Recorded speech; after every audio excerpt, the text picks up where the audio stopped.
السلام عليكم. مساء الخير. انا كنت ناعس مريض وفقت دابا، وفقت باش نهضر معاكم وباش نقول لكم بان فيقني ولدي وخبرني بواحد الخبر خايب بزاف.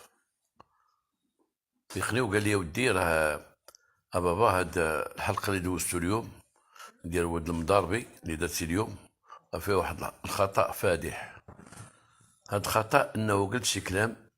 اولا هاد الحلقه هادي داز عليها واحد 10 سنين، داز عليها هاد الحلقه اللي قلت اليوم 10 سنوات تقريبا. انا نسيتها والله الا نسيت هذيك الجريمه، نسيتها وخدمت فيها ونسيتها. ولكن اللي فكرني فيها هو واحد صاحبي عميد الشرطه اللي سميتو دريس المليكي، الله يشافيه، راه مريض حتى هو بحالي. فكرني فيها وسردها لي تماما كيما خدمناها. وانا في هذا النهار هذه راه سبقت قلتها، خدمت 2 حلقات متابعين، وخدمت واحد البونيس اللي غيدار نهار الحد باش تريح شويه، قلت نعطي شويه د لاطاك باش تريح. ولكن لما كنت نصيت هذه الحلقه هذه انا كتمولي وسلام واش في الدنيا خاويه تما على كوفيد.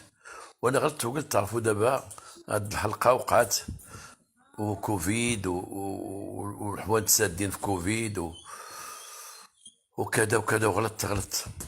ما كانش من الطاقم اللي نبهني ولا كذا كذا، الا واحد الولد كان جالس حتى كملت الحلقه قال لي ودي غلطتي في هذه القضيه، راك دخلتي كوفيد في الحلقه، وداز 10 سنين ما كان لا كوفيد لا والو، غلطتي ودخلتي هادشي. وقلت لذاك السيد اللي مكلب التصوير، قلت له ودي شوف راه وقع مشكل، واش سمعتو ولا ما سمعتوش؟ نتوما حتى واحد فيكم ما تيعاوني والو، غير مجمعين تما واحد العدد ديال الناس في هذا الحدث 24. ما عرفتش انا النهار ولا ما عرفتش، هاد الموظفين كاملين كاينين او جوج الناس. دابا لقيت فيها تقريبا واحد 34 قال لك ديال الناس، والله ما كنت عارف انا عندهم هاد الناس كاملين. قلت لهم حتى واحد فيكم ما نبهني. ووقفنا الحلقه، وقال لي، قلت لذاك الكاميرامان عاود صلح هذا الشيء هذا، وقال لي واخا راه صلحته وصافي كلشي داز.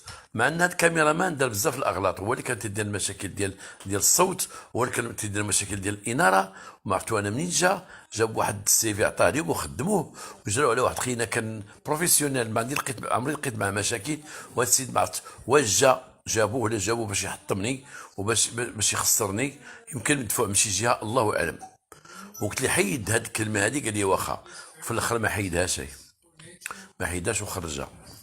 الان انا غنتوقف، باقي شي حلقات غيدوزو ديالي ما كاين باس، ولكن غنتوقف من حدث 24 حتى نشوف مع هاد الاداره ديالهم مع المدير ديالهم، ونشوف واش غادي يحلوا هاد المشاكل الاداريه والتقنيه ولا ما غيحلوها شيء. الا ما كانش شي حل انا غنتوقف، والعقد اللي عندي بيني وبينهم غيتوقف، وانا عارف كيفاش غنوقفوا. كاين القانون وكاين كل شيء باش غنوقفوا. وانا خدمت ودرت مجهودي وضربت التماره حتى وصلوا للمليون، ولكن هاد الناس ما قدروني شيء وما عطاونيش الحق ديالي.